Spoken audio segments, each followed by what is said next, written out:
એવી ભાષા છે તારી બેન, કઈ સમજાતું નથી. બસ એ બધામાં આપણે હમણાં નથી ઉતરવું, ટાઈમ નથી.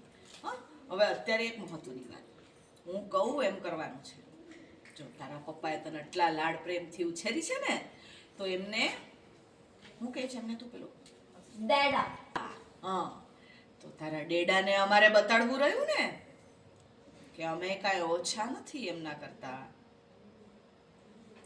એમણે પોતાની દીકરીને આટલા લાડ અને પ્રેમથી બગાડી મારી છે, તો અમારી એ ફરજ બની છે અને અમે પણ અમારી વહુને અમારા પ્રેમ અને નીતિ નિયમોથી ઘડી છે.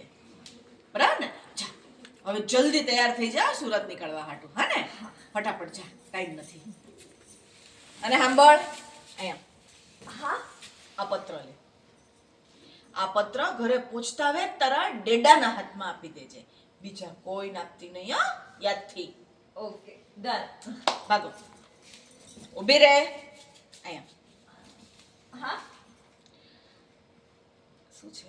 હાર્દિક हाँ હા, ઓર્ડર. अच्छा ये जेन्युइन चिंता लाना ભાગો. ડન. એ સાંભળ, એમ હા, ઓલો હાર પાડી નાખ્યો તો ને ભૂલમાં, એવી રીતે આ પત્ર ક્યાંય પાડી નહીં નાખતી. હા, ના ના, નહીં પાડું. હાચવી.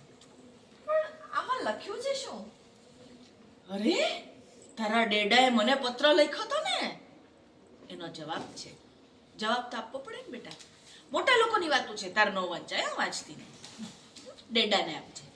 ચલો ચલો, ભાગો ભાગો ભાગો, જલ્દી જવાનું છે સુરત, મોડું થઈ જશે, ટાઈમ નથી, ડેડા પાસે પહોંચવાનું છે.